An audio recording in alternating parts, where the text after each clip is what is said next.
पहिला काय केलं, ब्लॉन्डिंग केलं.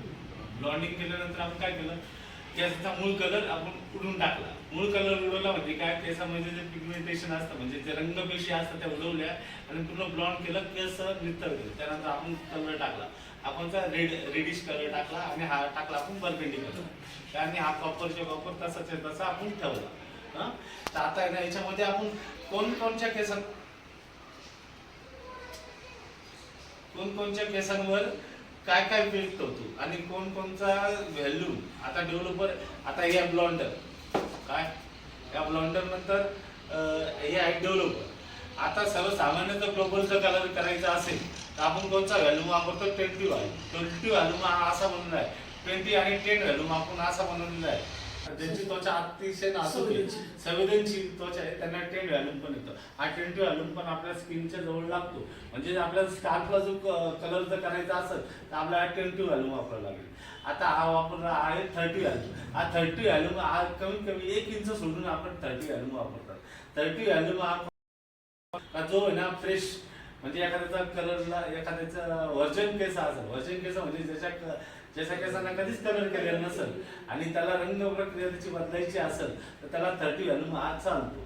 30 व्हॅल्यू आणि हा 40 व्हॅल्यू. एखाद्या जिद्दी केस असेल, एखाद्याचे ब्लॅक केस असेल आणि ते होतच नसेल तर त्याला शेवटचा पर्याय आहे 40 व्हॅल्यू. हा 40 व्हॅल्यू आणि 30 व्हॅल्यू वापरताना काळजी घ्यायची. हा कुठेही वापरायचा नाही.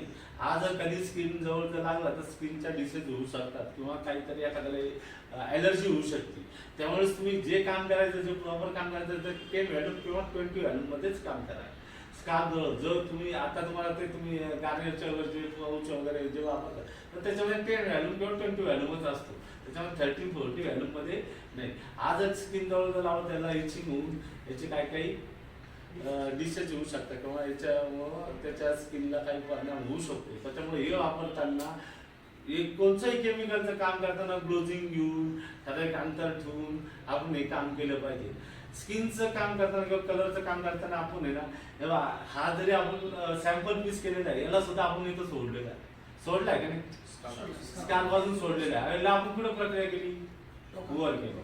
आता मॅडमचं पण आपण काम करताना कुठे गेलं, आपण कुठे गेलं, स्कार्फ सोडला आणि तो रंग देताना आपण कसा दिला, डायरेक्ट कलर नाही दिला. डायरेक्ट कलर जर दिला असता तर तो डायरेक्ट ठेवलेला वाटला असता. आपण काय केलं, असा रंग पातळ डार्क करत गेला, म्हणजे तो अचानक कलर दिलेला असं वाटत. त्यांना ऍक्च्युली तसा कलर पण पाहिजे नव्हता, त्यांना जास्त कलर पण पाहिजे नव्हता, त्यांना जास्त हेअरकट पण पाहिजे नव्हता. आता तो कलर दिसत नाही त्यांचा.